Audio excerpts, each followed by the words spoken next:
P C Vishwanath telephone ലൈനുണ്ട്. Shri P C Vishwanath, വളരെ പ്രധാനപ്പെട്ട വിവരങ്ങളാണ്. ഈ പാളി മറിച്ചു വിട്ടിട്ടുണ്ട് എന്നതിന്റെ കണ്ടെത്തൽ അത് റിപ്പോർട്ടിൽ ഉള്ളതാണ്, ദേവസ്വം വിജിലൻസ് റിപ്പോർട്ടിലുണ്ട്. ഇപ്പോൾ കോടതി അതിലൊക്കെ തിരിമറി നടന്നിട്ടുണ്ട് എന്നത് വീണ്ടും പറയുകയാണ്.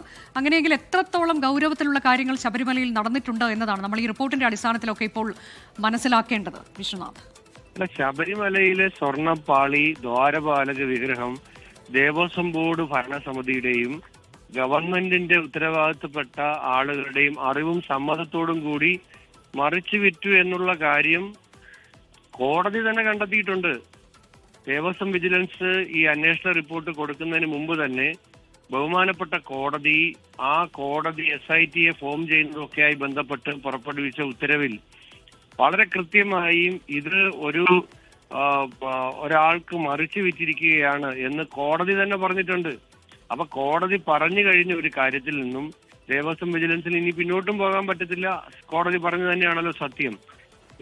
കോടതിയുടെ മുമ്പാകെ വന്ന രേഖകളുടെ അടിസ്ഥാനത്തിലാണ് കോടതി ഈ നിഗമനത്തിൽ എത്തിയത്. കോടതി ഇതിലിപ്പോൾ ഈ പാളികളുടെ പരിശോധന നടത്താനൊക്കെ കോടതി നിർദ്ദേശം നൽകിയിരുന്നല്ലോ. ആ പരിശോധനകളെല്ലാം നടത്തി അതിലൊക്കെ വൈരുദ്ധ്യമുണ്ട് എന്ന് കണ്ടെത്തിയിരിക്കുന്നു. കൂടാതെ ബംഗളൂരുവിലാണ് ഇത് മറിച്ചു വിറ്റത് എന്ന് പറയുന്നു. ഉണ്ണികൃഷ്ണൻ പോറ്റി ഇടനിലക്കാരനായിട്ടുണ്ട് എന്ന വളരെ പ്രധാനപ്പെട്ട കാര്യങ്ങളൊക്കെ ഇതിൽ വരികയാണ്. ഉണ്ണികൃഷ്ണൻ പോറ്റിയുടെ ദുരൂഹത സംബന്ധിച്ചൊക്കെ നമ്മൾ കഴിഞ്ഞ കാലങ്ങളിലൊക്കെ ചർച്ച ചെയ്തതുമാണ്. അദ്ദേഹം തന്നെയാണ് കഴിഞ്ഞ വർഷം വീണ്ടും അങ്ങോട്ടേക്ക് എത്തി ഇത് പൂശുന്നതിന് കൊണ്ടുപോകാനുള്ള ശ്രമം നടത്തിയതുമൊക്കെ. അപ്പോൾ അതാണ് ഞാൻ ചോദിക്കുന്നത്, എത്രത്തോളം ഗൗരവത്തിലുള്ള വിഷയമാണ് എന്നത് വീണ്ടും വീണ്ടും അത് പുറത്തേക്ക് വരികയല്ലേ? ഉണ്ണികൃഷ്ണൻ പോറ്റി ഒരു ചെറിയ മീനാണ്.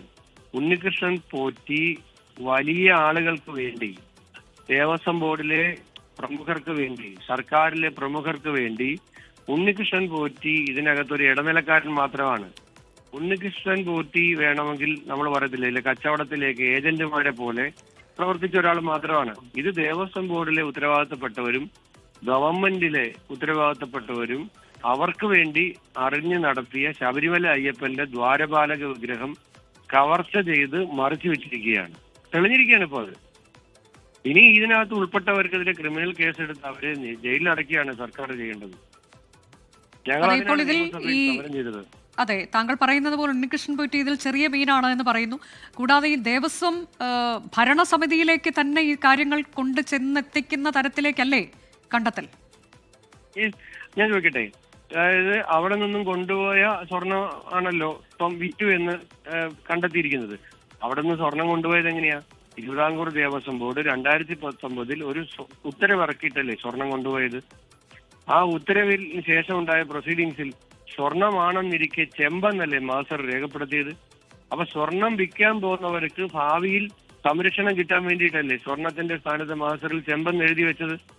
ഇതൊന്നും ഉണ്ണികൃഷ്ണൻ പോറ്റി ചെയ്തതല്ലല്ലോ. തിരുവിതാംകൂർ ദേവസ്വം ബോർഡിലെ ഉത്തരവാദിത്തപ്പെട്ട പ്രമുഖരായിട്ടുള്ള ദേവസ്വം ബോർഡിന്റെ പ്രസിഡന്റുമാരും മെമ്പർമാരും അടക്കമുള്ളവർ ഉൾപ്പെട്ട ഒരു സ്വർണ്ണ കവർച്ച, സ്വർണ്ണ കൊള്ളയാണ്. ഇത് അയ്യപ്പന്റെ വിഗ്രഹത്തിൽ നിന്നായതുകൊണ്ടാണ് ഇതിന് വൈകാരികമായ വിശ്വാസപരമായ ഇതാണ്. ഇപ്പൊ തിരുവനന്തപുരം എയർപോർട്ടിൽ സ്വർണ്ണ കള്ളക്കടത്ത് നടത്തിയായിരുന്നു.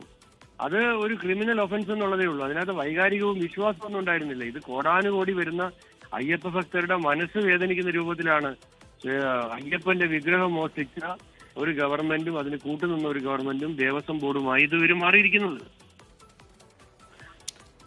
ശരി, നന്ദി ശ്രീ പി സി വിശ്വനാഥ് പ്രതികരിച്ചതിന്.